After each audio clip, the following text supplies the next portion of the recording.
Hello everyone, recently I published on the channel my analysis of the game of Levi Rosman, aka Gotham Chess, that he played in American checkers during one of his streams. And in this video I will try to explain you how to play international checkers 10 by 10, move by move. And I will analyze my game that I played recently during the tournament of Grand Prix of Poland 2024. My opponent was David Franek, his ELO is 1935, my one is 2178, so I am a bit favorite in this game, but of course I must prove that I am a better player.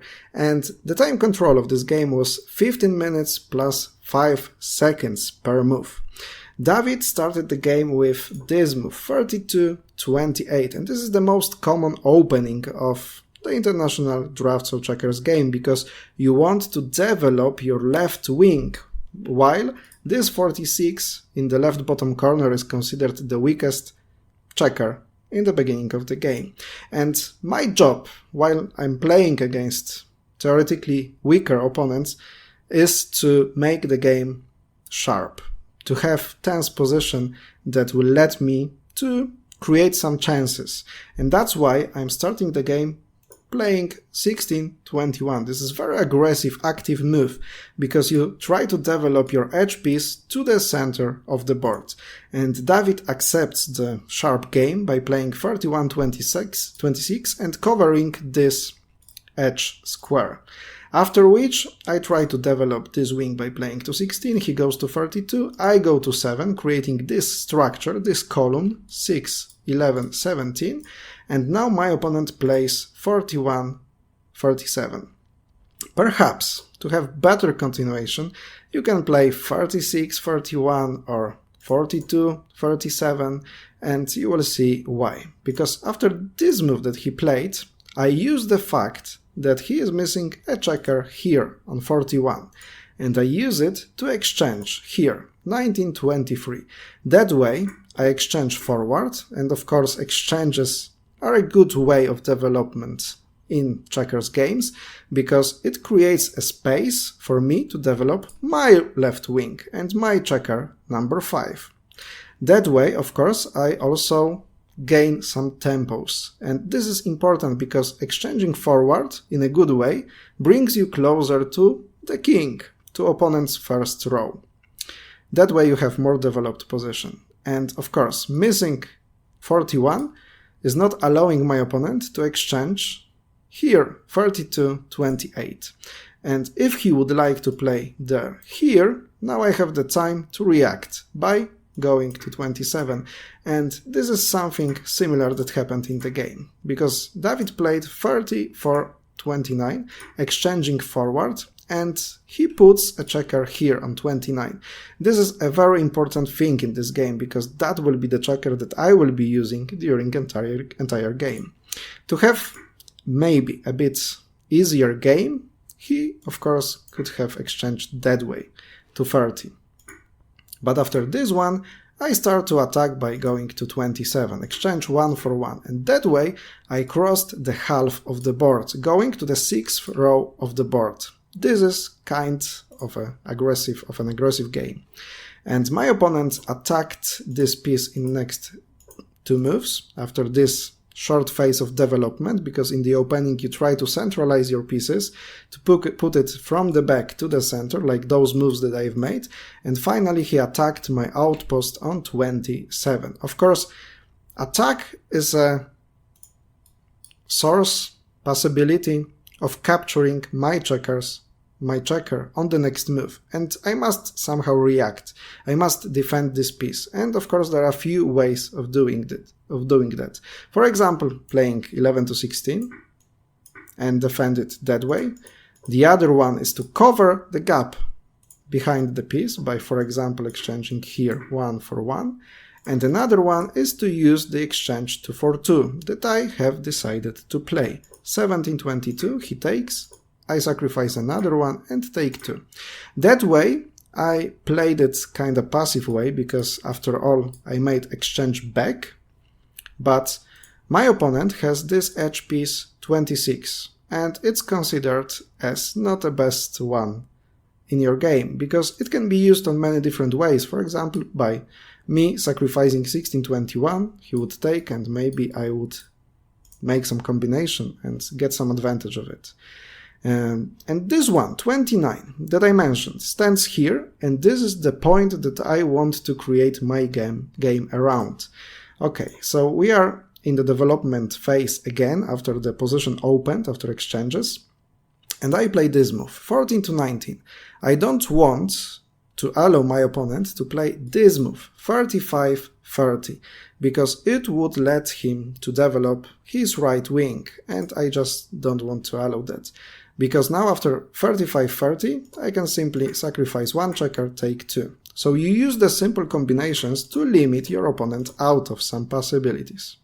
He plays here, and I develop left wing. And I like to play that way, that I develop one wing almost till the end, and then I start developing another. He plays to 32, I go to 14. I could see already that he doesn't want to cover the squares behind this 29, because after covering it, it creates me some chances of building some other kind of position. For example, if he played here 39-33, I have the possibility of creating this structure that is called a semi-fork lock. This column, standing from the edge to the center, limits my opponent out of other possibilities. For example, he can't go further by playing here, because of this simple combination 1 for 2. And also there are some other threats, like for example, after this move I would play something like that, he would not be able to play such a move. After which I have a simple combination used that way, sacrificing 2, taking 3. So David probably knew that some chances like that could be created, so he is not covering this gap 33, and at this moment this one 34. After another move he plays here. I just want to put my checkers, my pieces, in balanced position, and this is how I made this decision, but to play 13 to 18 and not, for example, 12 to 18, because I think that way the biggest part of the game will be played here on the right side, looking from my one. And this is the reason why I just want to have pieces, checkers developed to the right side. So this 4, for example, can be developed in this direction. And this is very important move, 47-42. You must be very patient while playing checkers, international as well, of course. And some moves that at first glance are not looking very strange brings you some important informations. For example, by playing here 47 to 42, I already know that my opponent won't be able anymore to create this column 41, 47, 32. And it means that if I will take this 23 under control, important central square, he will not be able to exchange it. And for example, perhaps some other moves like even this one could be better, or this one, just going here to 33, because after some time, if he would decide to take this square 28 under control, perhaps I would be able to prepare some combinations using the cooperation of those two checkers, 28 and 26. And it is possible for me to use those two to perform some combinations, like for example Cope Philippe. That would be a mistake, and the simple combination could be made that way. Sacrifice, and finally I would take 4 pieces. So this is something that my opponent probably was aware as well. So he wanted to not to cover those squares, as I mentioned, as long as it is possible. And for me, being patient is a good way of playing. I played here, and finally he is out of a 3 good moves to play. That was the reason probably why he decided to play here to 34. And finally, he covered one of those 2 squares. So you must make choices, seeing your opponent's position and seeing the chances, some opportunities. And in that case, the best move to play, in my opinion, was here, 19 to 23. This is what I chose to play. After this was covered. This is a solid checker that my opponent can't exchange because of lack of this column. And it creates some problems for him. Once again, I play 14 to 19, not letting him to play 35-30 because of the combination you have seen before. And he plays here. Now you can see that evaluation bar that you can see to the right on the board shows advantage of black pieces. And also the digit evaluation shows minus 0.6. In this digit evaluation, 1 is advantage of one piece. So if it is +1, it means that white have an advantage of one piece, and -1 means the advantage of black pieces of one piece. And this advantage is quite solid at this moment of the game, 0.6. So I know the game will be played on the right side. I put another checker from the left to the right, and he decides to exchange here. 27-21, which is good for me, because less checkers on the right side that will be key part of the board in deciding the game, having their less pieces would work for me. And the game goes on. He tries to put more checkers to the right side, looking from my side as well, because what else to play here? Those checkers just can't move. He's kinda locked on that way, on that side. And I play to the right side. Finally, he plays here, 36-31, leaving here all the time the possibility that if I attacked here, 19 to 24, he would not cover but just play here. He would just play it here to 42 to make this exchange and free him out of this lock. This is something that I don't want to play, of course, and I wait until this opportunity will appear in the game. Another waiting move, and he plays here, 31-27. Probably his plan could be to exchange here, 27 to 21, to attack my wing and as well to get some space of creating moves, because after that one there would be a possibility of bringing more and more checkers to the side that I marked with an arrow. That's the reason why I want to limit him out of those possibilities as well, and I made this exchange, 17-21, 1 for 1. And this exchange is of course no longer possible. And now he plays 45-40, and this is the move that he probably wanted to use to free him out of the lock that you can see. Because, for example, if I played something like this move, 2 to 7, it would be possible for him to sacrifice this one. And of course I can't capture that direction because he would remove my checker 23. I would take, he would take, and then he would go to a king. So I would be forced to capture that direction, he would take, I would take, and the position is equal because he has a space to make moves again. Of course, such moves like, for example, 9-14 would not be perhaps possible because of such exchanges, or just waiting in this position.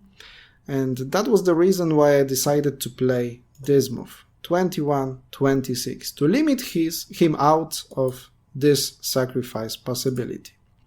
So, looking at the possibilities of white checkers right now, there are not so many options, because if he doesn't want to cover this 33, it means that he has only one move left. And that is the move that he played, 48-42. And this is probably the most beautiful moment of the game, because it's necessary to find a Zugzwang move.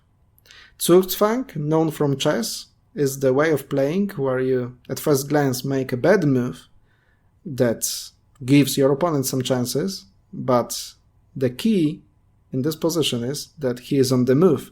He must make some move, and that way, no matter what he chooses, he will just make his position worse. And this Zugzwang move is 19-24.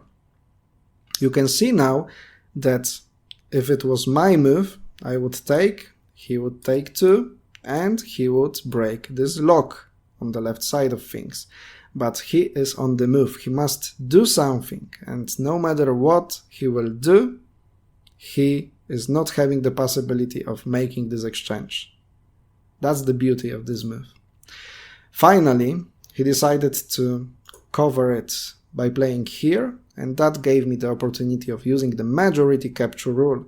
It means that if you have the opportunity of capturing one or two pieces, you must take two. That's the crucial rule in international drafts, international checkers, and in many other variants of the game. So by playing here, 24 to 30, my opponent can't take one, he must take two, that direction. And after that, I take two checkers as well. But this one, standing on 14, will be captured on the next moves. He decides to play here to the center, and after I take, he exchanges this checker that stands one move from a king, and I have one piece more. And on the master's level, it is already decided in the most of the games, having one checker more is enough to win the game. So now I just want to be more active around this important square 24, because this one is the one that lets you to control the left wing.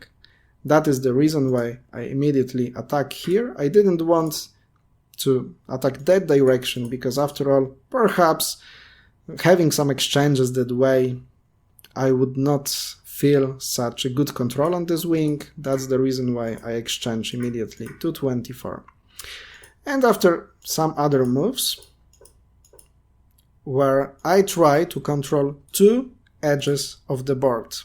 This is really important because you want to limit your opponent's possibilities. And if he is not controlling any of those edge corners, it means that he can't play to this direction. And it means you control more space. But it applies only in that kind of position where you are in center and he is in the center part of the board, in the same position, in the same place of the board. This is the position called the classical position, where there is a lock in the central part of the board. And it means that controlling corners would allow you to control more space on the board. So he decides to play here to create some other chances and also to create some combination possibility, and I must be careful till the very end of the game, because for example playing here would be losing immediately, because he would use the majority capture rule by playing here. I would be forced to capture two checkers that way, and he would go straight to a king. That was the reason why I exchanged here, and after a few next moves there was a time to calculate options, and I found this beautiful way of winning it, and after seeing it I was obligated to use it by exchanging here one by one. He attacks here, because otherwise if he played here, I play here, and he must give me all the pieces away. And once he attacked, I used the majority once again, sacrificing two, taking one, so now the number of checkers is equal, but there is 3 against 3 opposition, and he must give me all his pieces away. That was the way how I won this game, and I hope that explaining that way the game lets you to understand it, and if you would like to see more and more analyzed games in this way, just let me know in the comment, and don't forget to subscribe checkersTV YouTube channel for more videos about checkers like this. Thank you for watching, bye bye. If you want to start your checkers adventure and learn how to play and win at checkers, then in the first link in the description you will find my complete beginner's guide to winning strategies.